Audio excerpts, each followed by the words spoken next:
welcome back. Today I have a new video I'm sharing with you, and this is the good, the bad, and the ugly.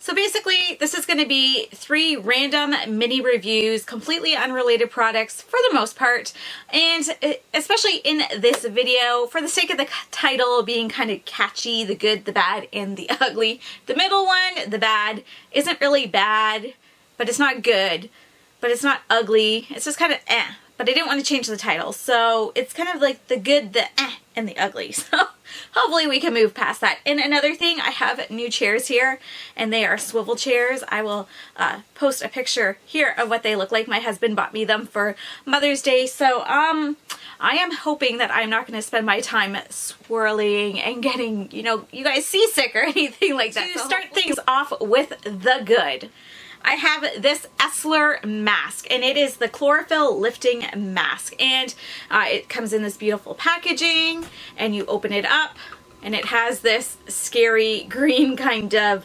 sticky, syrupy kind of mask in it.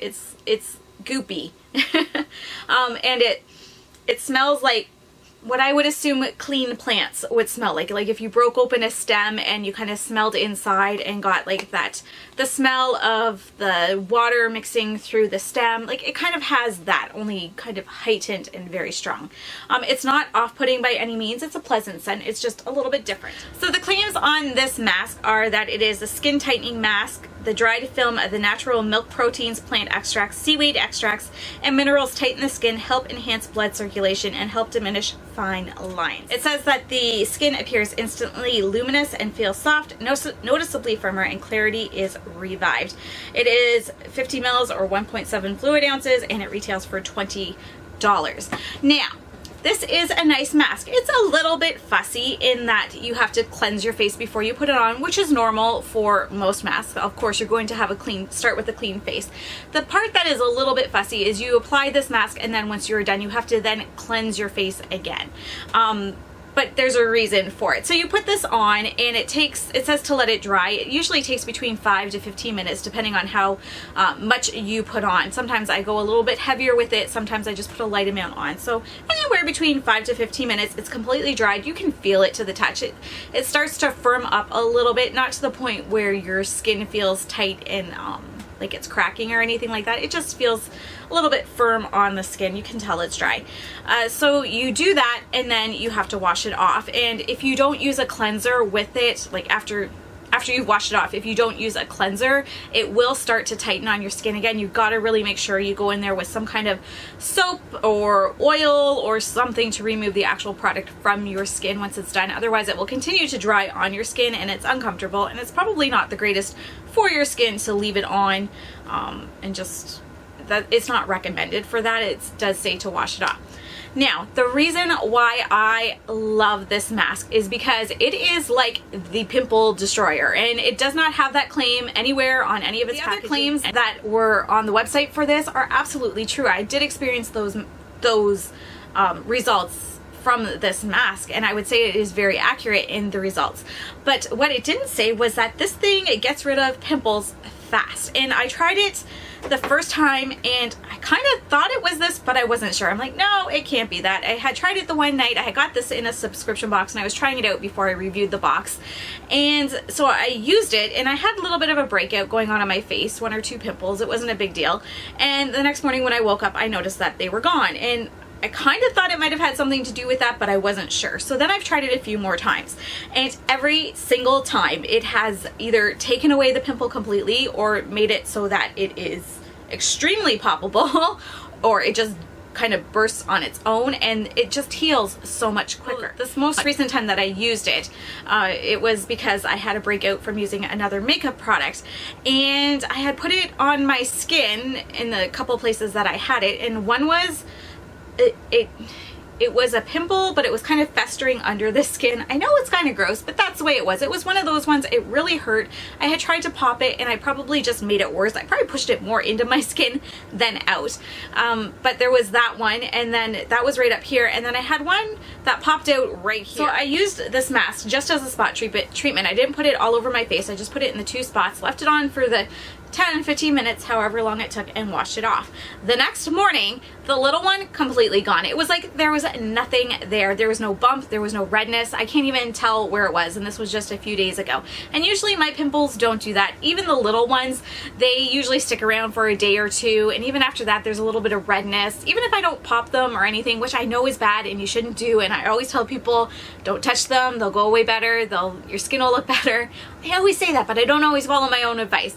But this one I did. I followed my own advice. I didn't touch it, and it went away all on its, like, well, not on its own, but it went away the next day. It was gone. It was like it never existed, which never happens. Now this one up here that was a little bit bigger, that was kind of under the skin and hadn't come to the surface yet, that was a little bit different.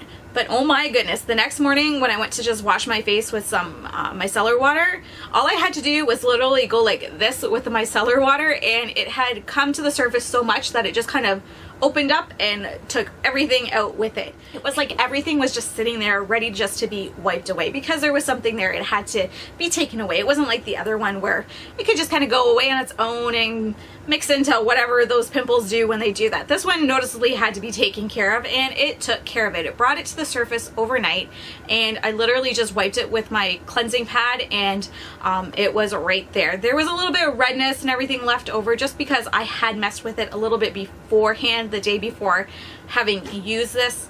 So I think had I not done it, it would have been fine. But even now, it is so much better. And just the act of being able to wipe that infection or the pus or whatever you want to call it from the pimple away from my face, because it was really hurting.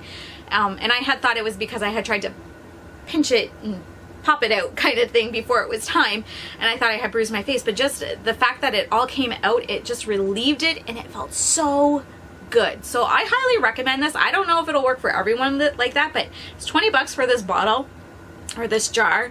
It's a nice mask to begin with anyway if you're looking for a mask, but I highly recommend this. I mean, I don't know what else to say about it except that it's like the magic pimple eraser destroyer. Magic pimple destroyer. That's what we'll go with. So that is why this is the good. Next up, we have the bad. And again, it's not a bad product. I have enjoyed using it, and I will keep using it. I've used a good chunk of it already, and it's the Vichy Mineral 89 Booster, what is it? Skin Fortifying Daily Booster.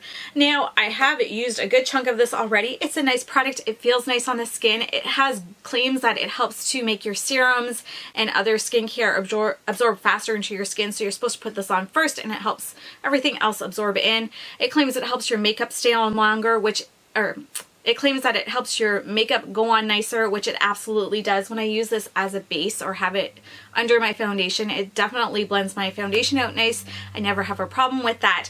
It also claims that if you have more oily or normal skin, you can skip a moisturizer and use this instead, because it has those moisturizing properties in it. So you don't necessarily need the moisturizer with this as well. If you have dry skin, it does recommend using a moisturizer with it, but if you don't, it says just use it on its own. So when I'm using this and I'm not wearing any makeup at all during the day, I do enjoy using this. I'm not sure if I've seen drastic results in it, but again, I use so many skincare items that a lot of the times I don't notice if something is actually being very effective until I stop using it. So once I'm done this is probably when I'll recognize if it was effective or not. But I mean, it did have other things. It was moisturizing, or it is moisturizing, and it does help with my makeup going on nicely.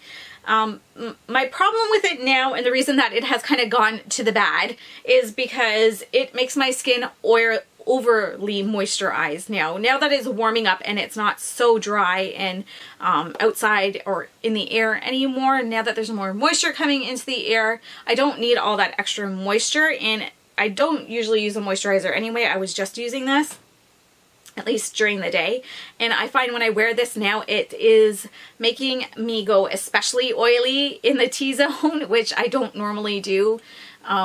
Normally my skin is very normal. The odd time, especially during that time of the month, I might end up with a little bit of an oily T-zone, but this Mineral 89 stuff, I've noticed it when I wear it underneath my makeup, within a few hours my skin starts to feel tacky, and it starts to break up in my foundation will start to break up in my T-zone, and it's just not a pleasant experience with makeup anymore. On days when I'm not wearing makeup, I find I'm not enjoying this. I feel like my skin feels greasy when I'm wearing it.